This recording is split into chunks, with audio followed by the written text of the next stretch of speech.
वर्णन करेंगे कि शिव में और शिवलिंग में कितना अंतर है।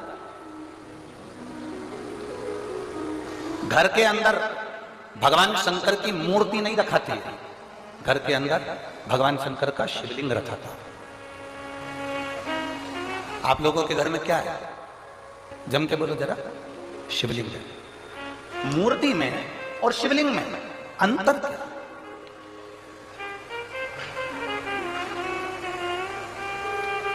मूर्ति में और भगवान शंकर के शिवलिंग में अंतर क्या है? सबसे पहला अंतर तो आप अगर देखेंगे तो रावण का चरित्र उठाकर देखिए कि शिव जी में और शिवलिंग में क्या अंतर है।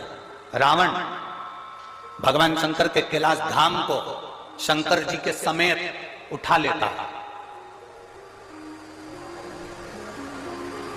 लंकाधिपति रावण, लंकाधिपति लंकेश, शंकर भगवान को कैलाश पर भगवान शिव बैठे हैं और रावण भगवान शंकर को कैलाश के समेत शंकर भगवान को उठा लेता है। बोलो उठाता है कि नहीं उठाता? जम के बोलो जरा। उठाता है ना? रावण भगवान शंकर को कैलाश के समेत उठा लेता है और वही रावण जब शिवलिंग पृथ्वी पर रखा जाता है, रावण अपनी पूरी शक्ति को लगा देता है तो भी शंकर भगवान के शिवलिंग को नहीं उठा पाता है।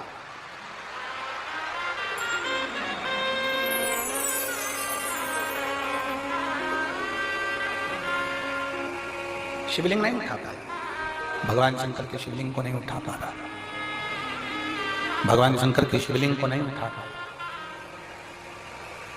रावण शिव को उठा लिया, रावण ने कैलाश पर्वत को उठा लिया, पर रावण शिवलिंग को नहीं उठा पाता।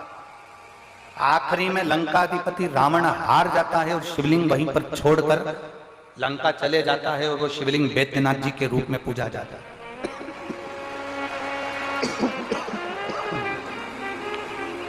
अंत में वो शिवलिंग बैद्यनाथ जी के रूप में पूजा था।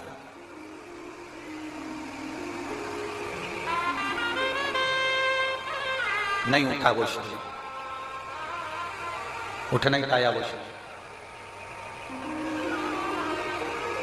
क्यों? शिव महापुराण की कथा कहती है शंकर जी के स्वरूप में केवल शंकर जी हैं, केवल शंकर जी।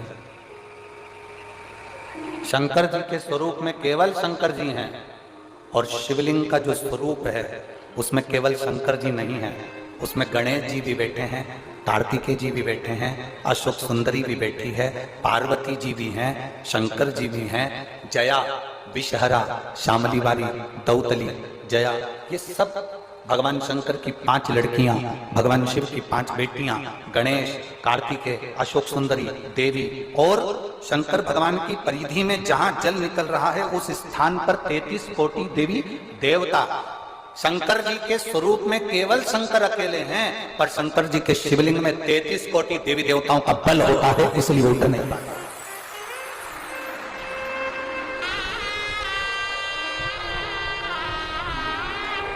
ब्रह्मा जी की पूजन करने के लिए कहीं नहीं जाना, भगवान विष्णु की पूजन करने के लिए कहीं नहीं जाना, इंद्र की पूजन करने के लिए कहीं नहीं जाना, गरुड़ वरुण की पूजन करने के लिए कहीं नहीं जाना, नवग्रह देवता की पूजन करने के लिए कहीं नहीं जाना। एक एक देवता की कुल देवी, पितृदेव, वास्तुदेव, आहुतदेव, वासुदेव, ये सारे देवताओं की पूजन करने के लिए कहीं नहीं जाना।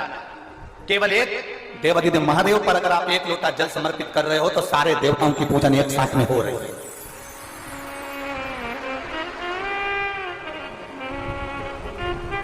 शिव को उठाना सरल है पर शिवलिंग को उठाना कठिन। और दूसरा प्रसंग आया, आप लोग वृंदावन के नजदीक में रहते